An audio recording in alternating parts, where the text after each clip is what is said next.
आप सभी जानते हैं अभी चारों तरफ एक ही चर्चा है कि अब आने वाला जो बजट है उसमें आखिर जो हमारा टैक्स रिजीम है वह क्या चेंज होने वाला है। तो सबसे ज्यादा हमें इंतजार उसी बात का है।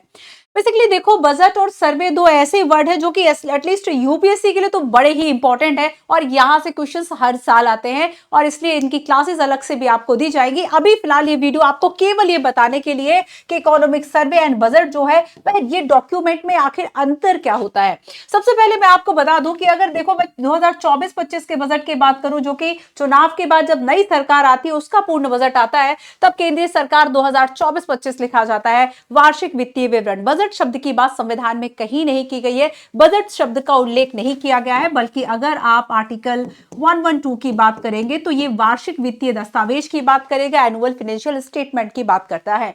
वही मैं आपको बता दूं कि आर्थिक समीक्षा आती है, वो आती है 2023-24 की, तो ये जाने वाले वर्ष की कहानी कहेगा और एक आने वाले वर्ष की कहानी कहेगा। तो यहां पर बच्चे सीधा सा हिसाब है कि आर्थिक सर्वेक्षण की जब हम बात करेंगे पिछले वर्ष में अर्थव्यवस्था का, पिछले वर्ष में अर्थव्यवस्था का क्या प्रदर्शन था, उसको समीक्षा जो है वह देता है। वही केंद्रीय बजट आने वाले वित्तीय वर्ष में क्या आय व्यय का लेखा जोखा होगा, किन योजनाओं को लेकर आना है, भारत सरकार का जो मेन फोकस है वह किन किन सेक्टर्स पर रहेगा, कहां पर आपको कितना पैसा देना है, इन तमाम बातों की चर्चा उसमें रहती है। चलिए खैर, इन दोनों के बीच के अंतर को समझो उसके पहले कुछ हम बजट को लेके इंटरेस्टिंग पॉइंट समझ लेते हैं। आप सभी जानते हैं कि बजट पेश करने वाली अगर हम पहली महिला की बात करें तो वो तो इंदिरा गांधी है, लेकिन वो उस समय वित्त मंत्री नहीं थी बल्कि प्रधानमंत्री थी। वित्त मंत्रालय उन्होंने अपने पास रखा था। 2019 में हमारे देश में पहली महिला वित्त मंत्री के रूप में 2019 में आती है श्रीमती निर्मला सीतारमण जी। और अब तक अगर हम देखें कि ये 7 पूर्ण बजट पेश कर चुकी हैं और एक इंटरिम बजट पेश कर चुकी हैं,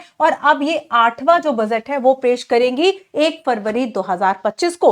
आप सभी जानते हैं कि नहीं जानते होंगे काफी सारे लोग, मैं बता देती हूं कि बेसिकली अब तक की जो बजट की लॉन्गेस्ट आवर की स्पीच है 2 आवर 40 मिनट, ये निर्मला सीतारमण जी का स्पीच था। कहते हैं फिर भी उसमें 2 पेजेस बच गए थे।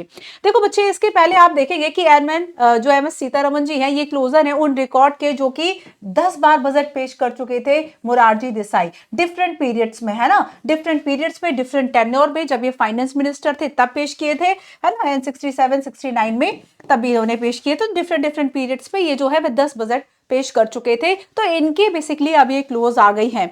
इसके पहले मैं आपको ये बता दूं कि अब जो बजट पेश किया जा रहा है और हमारे देश का, स्वतंत्र भारत का, इंडिपेंडेंट इंडिया का जो पहला बजट है वो पेश हुआ था 26 नवंबर 1947, और ये बजट पेश किया था हमारे देश के पहले जो फाइनेंस मिनिस्टर थे आर के शनमुखम चेट्टी, और ये फर्स्ट फाइनेंस मिनिस्टर थे इंडिपेंडेंट इंडिया के। और याद रखना कि बेसिकली 15 अगस्त 1947 से लेके 17 अगस्त 1948 तक का ये इनका बेसिकली टेन्योर पीरियड था। चलिए खैर, इसके अलावा मैं आपको कुछ और बातें भी बता दूं। पहले क्या था ना बच्चे, बजट जो है वह शाम को 5 बजे आया करता था, और ये जो हमारा कॉलोनियल पीरियड था ना उसकी देन था। अब हमारे यहाँ शाम को 5 बजे इसलिए आया करता था क्योंकि उस वक्त अगर हम यूके की बात करें, ब्रिटेन की, तो वहां पे दिन होता था लगभग, आपको पता है कि इंडिया और ब्रिटेन के टाइम में 4.5 घंटे का जो समय है वो आगे पीछे है। ठीक है, तो यहां पर आप देखेंगे कि ये 5 बजे शाम को आता था, और उसके पीछे का यही एक रीजन था कि उस वक्त यूके में दिन हुआ करता था। लेकिन यहां पर ये चेंज होता है 1999 में, 1999 में ये चेंज हो जाता है जब मिनिस्टर थे, फाइनेंस मिनिस्टर थे यशवंत सिन्हा, एंड अटल बिहारी वाजपेयी जी की गवर्नमेंट थी। तब पहली बार ऐसा था कि ये जो बजट है वह 11 बजे पेश होने लगा, और अब ये बजट अभी कितने बजे पेश होने लगा है? 11 बजे। ठीक है, पहले 5 बजे का टाइम था। अब एक और चेंज किया गया। पहले क्या था ना कि अगर हम बजट की बात करें तो ये जो बजट है बच्चे, ये बेसिकली फेब के लास्ट में आता था, और जब फेब के लास्ट में अगर आएगा और आपका जो वित्त वर्ष है वह मार्च से वह आपका अप्रैल से स्टार्ट अगर हो रहा है तो आपको इंप्लीमेंटेशन के लिए बहुत कम समय मिलता था, और जो इंप्लीमेंटेशन टाइम है वो जानते हो कब जाता था? मई और जून जाता था। तो यहां पर क्या किया गया ना कि 2017 से ना इसको भी चेंज कर दिया गया, और ये कह दिया गया कि अब जो ये बजट है ना ये 1 फरवरी को आएगा, ताकि गवर्नमेंट को, पार्लियामेंट को ये टाइम मिल जाए कि कैसे हमें ये जो बजट है इसको हमें इंप्लीमेंट करना है ना। तो यहां पर ये जो बीच का टाइम होता था ना, 1 अप्रैल से जो वित्त वर्ष शुरू होता था तो इसकी इंप्लीमेंटेशन के लिए टाइम ही नहीं मिलता था, क्योंकि खत्म होते होते सारी चीजें अप्रूवल होते होते वैसे भी मार्च लास्ट जो है वह लग जाता था, और ऐसे नए वित्त वर्ष में पैसा नहीं मिल पाता था मंत्रालयों को, विभाग को और योजनाओं को। तो ये काफी लेट हो जाता था और एटलीस्ट 2-3 मंथ्स जो है वह इसके लग जाते थे। तो अब क्या है, 17 से जो टाइम है वो आपका क्या हो गया है बच्चे, डेट की बात करें तो एक फरवरी को आने लगा है, और वहीं अगर हम बजट टाइम की बात करें तो 5 PM की जगह अब 11 को हो गया है। केंद्रीय बजट 2024-25 की मैं आपको कुछ मेन पॉइंट्स बताना चाहूंगी। देखो, आप सभी को पता है कि 2024 जो है वह आपका लोकसभा चुनाव का वर्ष था, और ऐसे में इंटरिम बजट आया था। अंतरिम बजट मतलब जो चुनाव वर्ष होता है उस वक्त पूर्ण बजट नहीं आता, उस वक्त अंतरिम बजट आता है। तो पिछले साल तो चुनाव का वर्ष था, इसलिए इंटरिम बजट आया है ना। तो अंतरिम बजट आया था जिसमें कि 2-3 महीने के लिए सरकार के जो खर्च होते हैं केवल उसके लिए बजट आता है, ठीक है।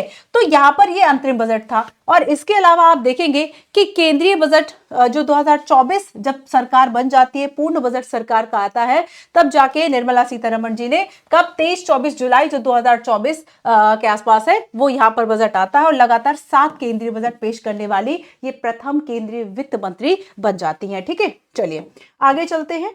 और इसके पहले मैं आप सभी को बता दूं, ऐसे बच्चे जो कि 26 से 25 के लिए प्रिपेयर कर रहे हैं, तो 26 के लिए हमारे पास है संकल्प and Titan, and for 2025 aspirants के लिए बच्चे हैं प्रहार बैच, और ये 8000 इसका पेमेंट आपका फी है। फंडामेंटल फीचर्स में आपको बता दूं, लाइव रिकॉर्डेड क्लासेस मिलती है, कंप्लीट आपको प्रिपरेशन कराई जाती है। हाँ, एक बात और, अगर आपका प्रीलिम्स हो गया तो मेंस की तैयारी फ्री ऑफ कॉस्ट आपको दिल्ली बुलाकर कराई जाती है, फ्री ऑफ कॉस्ट। ओके, चलिए आगे चलते हैं और बात करते हैं थोड़ी सी आर्थिक समीक्षा की। आर्थिक समीक्षा, जैसा कि आप नाम से भी समझ पा रहे हैं कि बेसिकली हम क्या करते हैं, चीजों को एनालाइज करते हैं कि इकोनॉमी के अगर हम इंडिकेटर्स की कुछ बात करें, लाइक रोजगार की बात करें, लाइक इन्फ्लेशन की बात करें, जीडीपी की बात करें, तो बेसिकली इसके क्या डेटा है, इसके क्या फैक्ट एंड फिगर है, हम इसको जांचते हैं। इसके अलावा हम ये देखते हैं कि बेसिकली इकोनॉमी जो है उसमें हमारा डेटा ड्राइवन जो है वह व्यू क्या है, हमें आगे किस तरह की पॉलिसी मेकिंग करनी चाहिए, किस तरह की प्रॉब्लम्स जो है इंडिया ने फेस की, इन तमाम बातों की समीक्षा हमें इसमें की जाती है। साथ ही पॉलिसी मेकर्स को यह बताने के लिए भी कि जो हमारा रियलिस्टिक रेवेन्यू हो, जो राजस्व है, और जो हमारा एक्सपेंस है, जो हमारा व्यय है, आय और व्यय के टारगेट क्या होनी चाहिए, उसको एक रियलिस्टिक मेजर देता है। साथ ही इकोनॉमी की पॉसिबिलिटीज के बारे में, इंपॉर्टेंट कंसर्न्स के बारे में आर्थिक समीक्षा जो है वह हमें बताता है। पॉलिसी मेकर्स को यह भी बताता है कि ऐसे कौन कौन से सेक्टर्स है जिसको हमें प्राथमिकता देने की जरूरत है। तो यहां पर ये सारी बातें हमें किससे पता चलती है, समीक्षा से, जो कि भारत सरकार के वित्त मंत्रालय का आर्थिक कार्य विभाग के द्वारा बनाया जाता है। आगे अगर हम बात करेंगे तो वार्षिक वित्तीय विवरण, एनुअल फाइनेंशियल स्टेटमेंट की अगर हम बात करें, यूपीएससी ने एक बार क्वेश्चन पूछा था कि एनुअल फाइनेंशियल स्टेटमेंट के साथ और क्या क्या पेश किया जाता है, ध्यान रखना इस बात को, ठीक है। चलिए, तो यहां पर बच्चे अब जैसे कि आप देखेंगे कि इस बार जो बजट पेश किया जाएगा वो 2025 और 2026 का बजट होगा। वहीं जब आप समीक्षा की देखेंगे तो समीक्षा होगी 2024 से 2025 की। तो यहां पर पिछले वर्ष की समीक्षा हो जाएगी, वास्तविक आंकड़े और चीजें पता चल जाएगी, और आगामी वर्ष को ध्यान में रखते हुए योजनाएं जो है वो बना लेते हैं।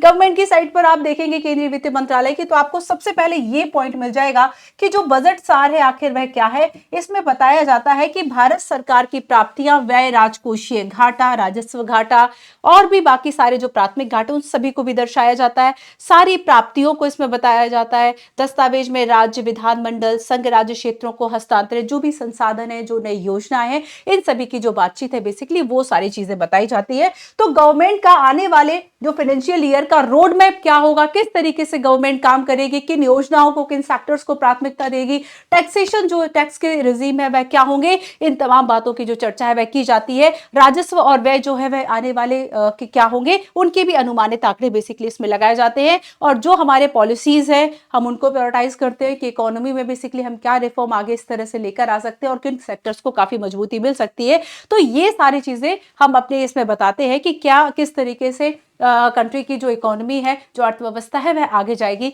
तो ये बहुत सारी चीजें दिखाता है कि सरकार का जो बजट है वह आखिर कैसा है। तो बजट और सर्वे के बारे में ये हमने बहुत थोड़ी सी जानकारी इकट्ठा की, बहुत थोड़ी सी जानकारी पर चर्चा की कि आप केवल अवेयर रहे इन शब्दों से। बाकी जब बजट आए तो बजट भाषण भी सुनिए, है ना। अब एज अ यूपीएससी एस्पिरेंट इतना तो करना पड़ेगा, ना हो समरी की पॉइंट्स जो है वह नोट कीजिए, और उसके बाद हम आपको सभी चैनल्स पर आपके यूपीएससी 2025 के लिए बजट और समरी इन सभी का पूरा एक प्रॉपर वीडियो और जो इंपॉर्टेंट पॉइंट्स होंगे, इंपॉर्टेंट जो इसके पीवाईक्यूज होंगे, उन सभी को भी हम प्रोवाइड करेंगे।